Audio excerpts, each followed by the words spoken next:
Газлайтинг. Это вид психологического насилия, направленный на то, чтобы жертва начала сомневаться в собственной адекватности, в собственном рассудке.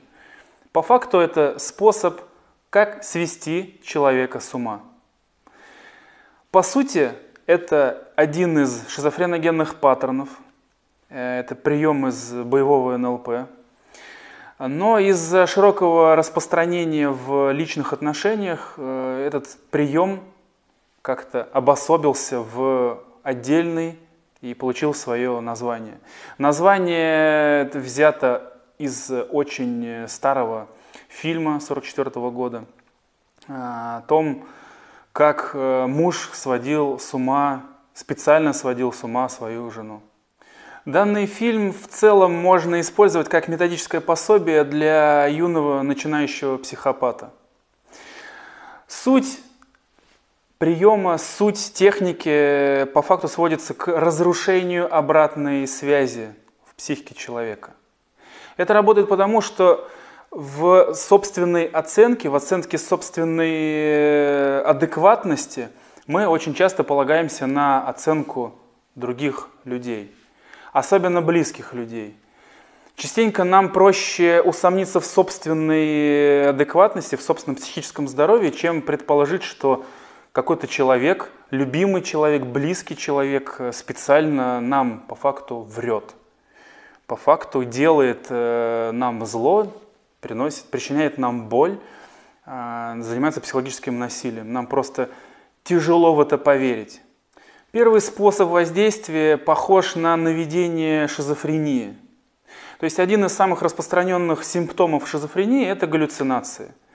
Галлюцинации бывают положительные, то есть я вижу то, чего нет, и отрицательные – я не вижу то, что есть. Как это работает? В общении с жертвой мы исходим из того, что человек что-то не видит. Например, почему ты хамишь другим людям? Почему ты вечно меня обижаешь? Почему ты очень неаккуратно относишься к своим детям? Почему ты такая злая? То есть я по факту начинаю обвинять человека в том, в чем человек не виноват, в том, чего не было. Почему ты наступила мне опять на ногу и так далее. И делать это нужно искренне, искренне оскорбляясь, искренне удивляясь, и делать это по-доброму. Я же тебе добра желаю, я не понимаю просто, что происходит. Дорогая, любимая, почему ты опять накричала на продавщицу? Почему ты опять хамишь людям? Почему ты опять выходишь из себя на пустом месте? То есть мы видим по факту то, чего не было. И через некоторое время мы можем переходить на вторую стадию, отрицать то, что было. Ты думала, что мы с тобой договорились о встрече? Не было такого, я не говорил. Ты говоришь, что я обещал приехать к этому времени в ресторан? Не было такого. Тебе показалось, ты, видимо, с кем-то спутала. Ты, видимо, неправильно меня поняла. Действительно, не было такого. Я бы приехал, если бы обещал. Но как бы я мог не приехать, если бы я пообещал? Как бы я мог не выполнить этот отчет, если бы мы с тобой действительно договорились? Не было такого. Искренне, душевно, от любви, находясь с человеком близко. И если мы будем прыгать в плюс, в минус, видеть то, чего нет, отрицать то, что есть, этого не было, тебе показалось, зачем ты это делаешь, зачем ты это сделала, зачем ты опять нахамила, зачем ты опять подмигнула, почему ты при мне флиртуешь с другими и так далее. Что с тобой не так? Почему ты вечно злишься? Почему ты вечно печальная? Почему ты вечно бесишься и так далее? При этом, если нам удалось интегрировать симптом, мы можем здесь еще усугубить, мы можем закольцевать эту реакцию, применить по факту психовирус. Например, почему ты вечно бесишься, почему ты вечно недовольна, почему ты такая раздражительная? Да нет, я вижу, ты уже закипаешь, почему ты все время злишься? Вот ты же сейчас начинаешь уже злиться, вот я же говорил, ты все время злишься, ты даже сейчас злишься. То есть я вызываю реакцию, и этой реакцией я доказываю человеку, что с человеком проблема и так далее. довольно распространенная и в личных отношениях, и даже на работе. У некоторых именно такой газлайтинг распространен, такое сведение с ума. Когда, например, ты с шефом договорился или договорилась о собрании, о совещании, о том, что он должен был что-то сделать, он просто говорит: не было такого. Это ты должна была или ты должен был это сделать, и ты это не сделал. Здесь еще очень часто нас обвиняют в том, в чем, в принципе, человек сам виноват. Это прям классика. Следующий прием, довольно распространенный. У него есть собственное даже имя, название, его называют гостинг или пропадание. По факту мы здесь имеем тоже шизофреногенный паттерн. Я с человеком, и я без человека. Я очень близко, тесно, и я пропадаю. Я в слиянии, в экстазе, в оргазме, вместе. Одно я на двоих, и я пропадаю без вести, меня нет нигде, меня ищут собаками с милицией и так далее. Никто не может найти. Сильный плюс, сильный минус. Я присутствую постоянно 24/7, меня нет целую неделю. И это сводит с ума, потому что это происходит неожиданно, в самый неподходящий для этого момент. Например, мальчик, девочка, личные отношения, романтик, свидание. Просто медовый месяц. Ты невероятная, я никогда таких, как ты, замечательных не встречал. Я всю жизнь тебя искал или искала и так далее. Вербуем, вербуем, вербуем. Ты исключительная, ты замечательная, никогда таких не было. И вот опять. И так далее. Я просто схожу с ума, я думаю только про тебя. И неожиданно человек пропадает. Ни с того, ни с сего.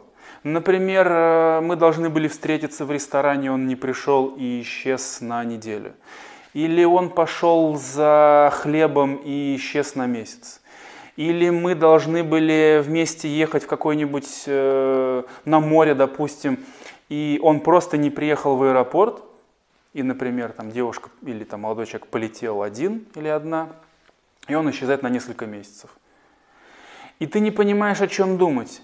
И что-то плохое, возможно, случилось. И, возможно, это я в чем-то виноват и так далее. А если мы прибавляем сюда еще подготовку с первого пункта, сомнение в собственной адекватности, я мог что-то забыть или я могла что-то забыть, я действительно могла что-то перепутать и так далее, это уже усугубляет и так далее.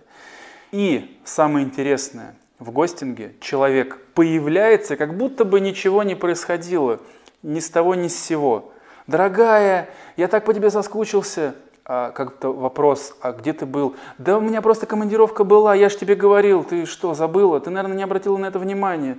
Да все хорошо, ты самая замечательная, я так по тебе соскучился. Опять конфетно-букетный период, опять медовый месяц и так далее.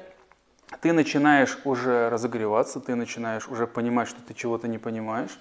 Ты потихонечку уже сходишь с ума.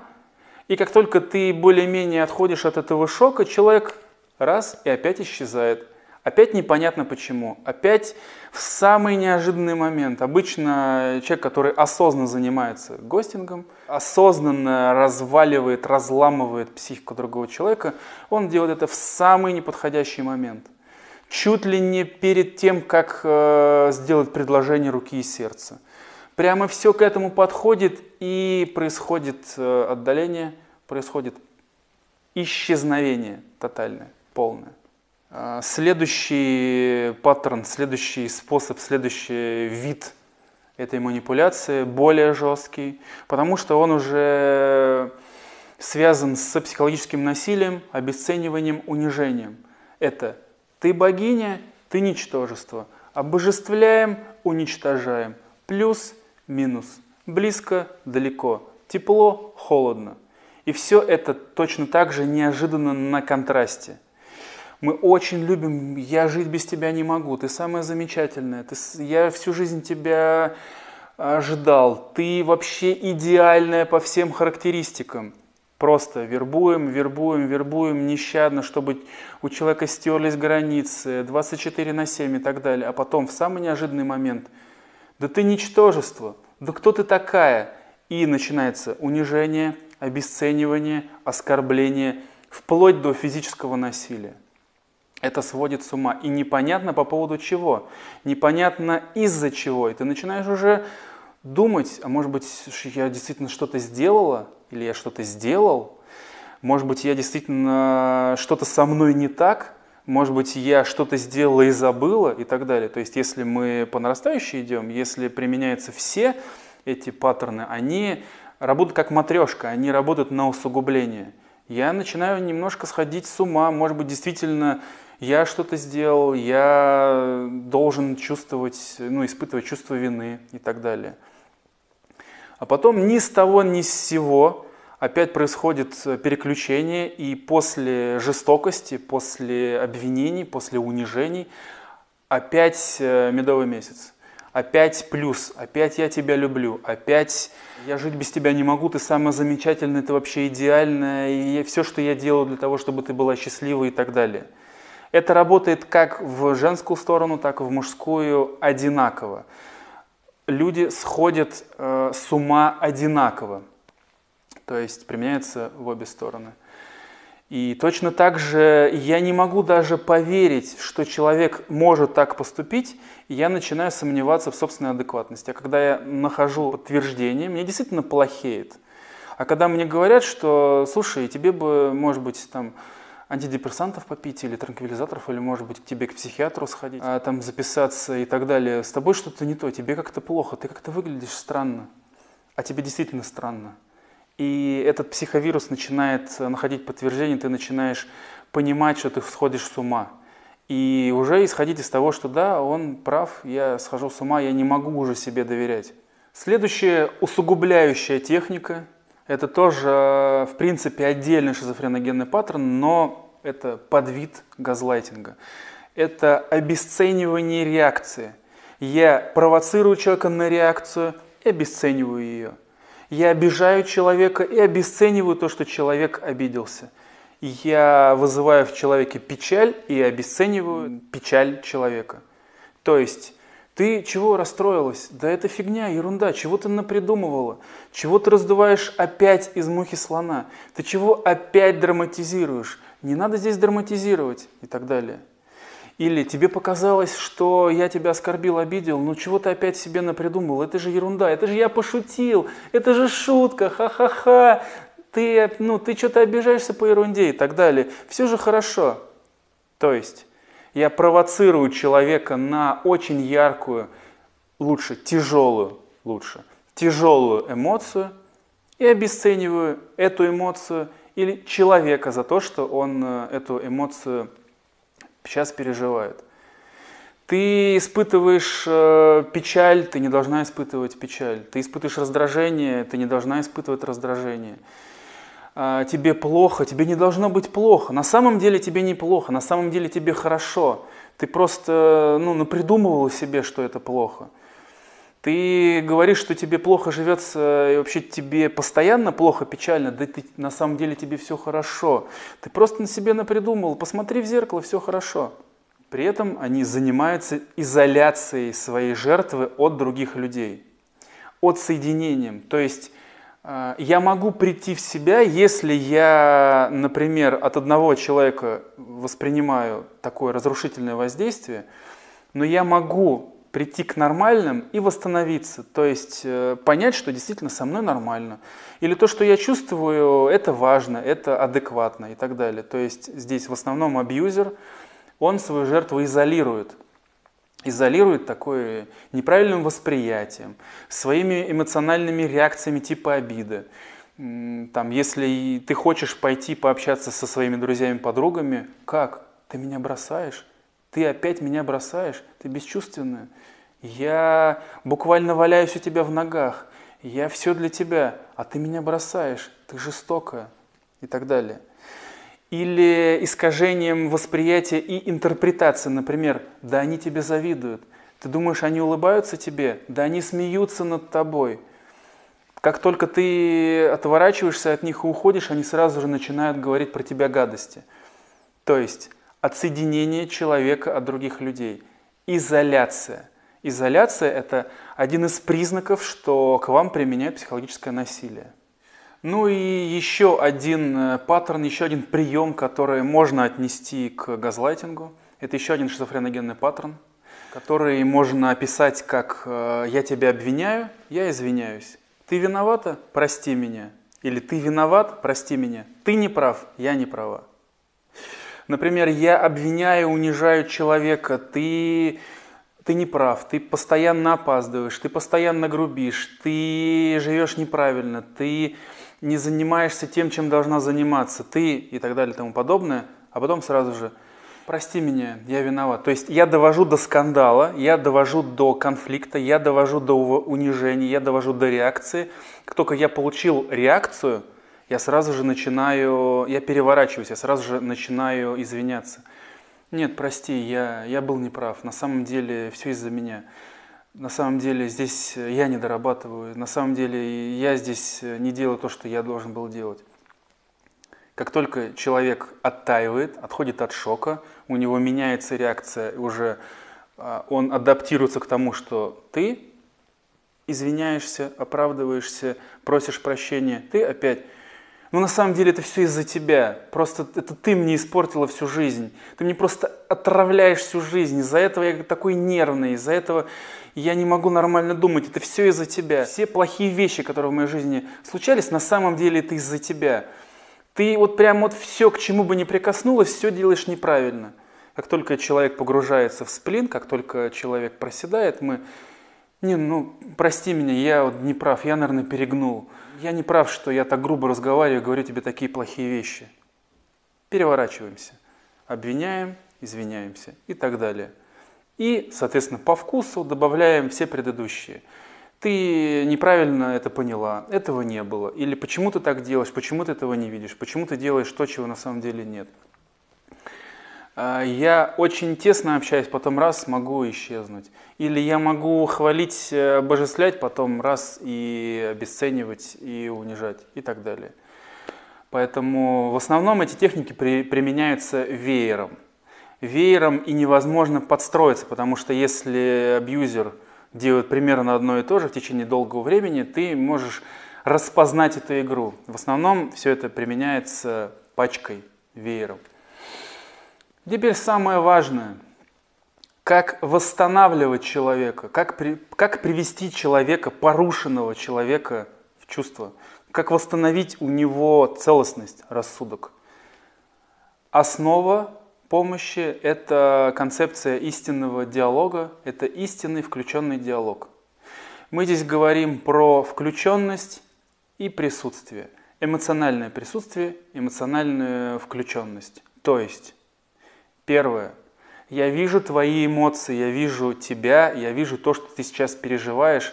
Ты не ошибаешься по поводу своих эмоций. Если тебе печально, я вижу, что тебе печально.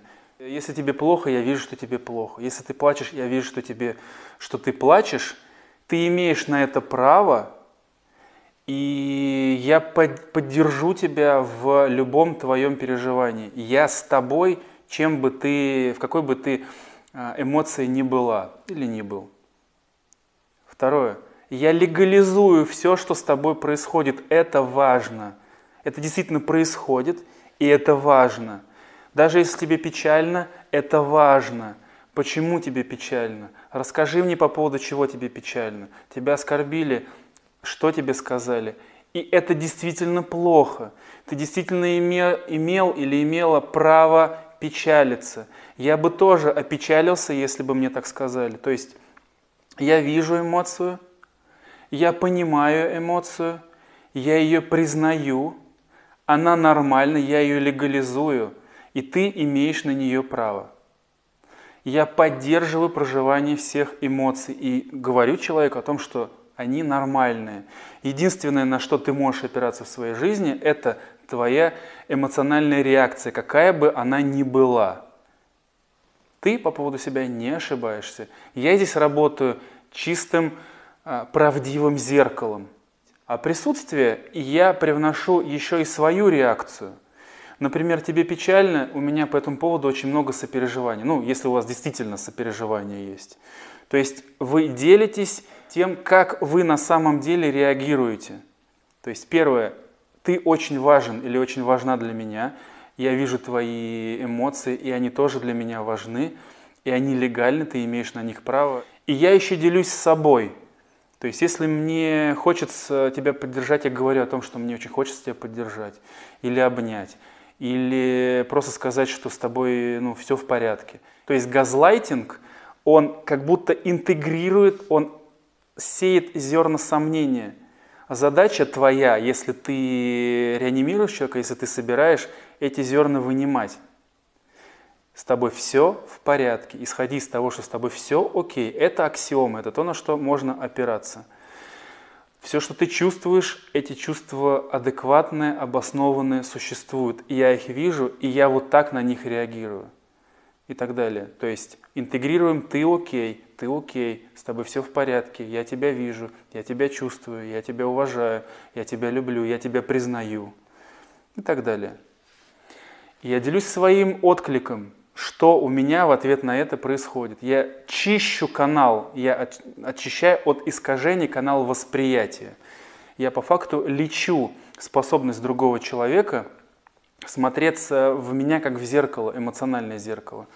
Потому что мы эмоционально склонны сверяться о эмоциональный отклик другого человека. Например, я думаю, что со мной все окей, я думаю, что я красавчик, я думаю по поводу себя что-то, там, первое, второе, пятое, десятое.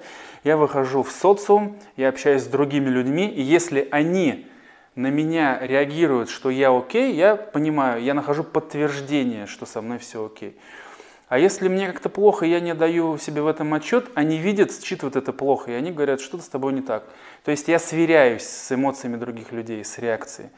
И здесь я, например, если хочу собрать другого человека, я здесь делюсь своей честной эмоцией, честным откликом, чтобы человек на нее мог опереться. Здесь по факту мы оказываем эмоциональную поддержку, и он тем самым опирается на нас, он восстанавливается, он восстанавливает свое доверие к собственному рассудку. И самый главный совет по технике безопасности, как защитить себя от такого воздействия, отслеживайте свои эмоциональные реакции. Насколько вам комфортно или дискомфортно, насколько вы счастливы или вам плохо в этих отношениях. Если вы чувствуете, что в отношениях вам становится хуже, и вы становитесь более изолированы от других людей, делайте вывод и выходите из такой коммуникации хотя бы для того, чтобы просто подышать. Для того, чтобы подышать, пообщаться с другими людьми, восстановить отношения с теми людьми, на которых вы можете эмоционально опираться. И посмотреть со стороны, что это было.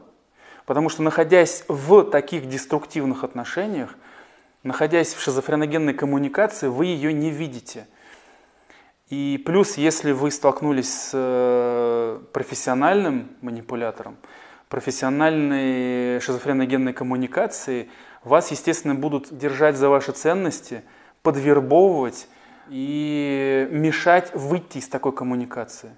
Один из принципов шизофреногенной коммуникации – не давать жертве выходить из коммуникации. Поэтому, как только вы начинаете чувствовать вот этот радиоактивный привкус вот этой больной коммуникации, вам становится плохо, вы начинаете хуже относиться к себе, у вас общий эмоциональный фон падает, выйдите из этой коммуникации, пообщайтесь с счастливыми, здоровыми людьми. Если ваше состояние восстановится, делайте вывод. Возможно, человек вас разрушает. На этом все. С вами был Антон Махновский. Берегите себя и до новых встреч.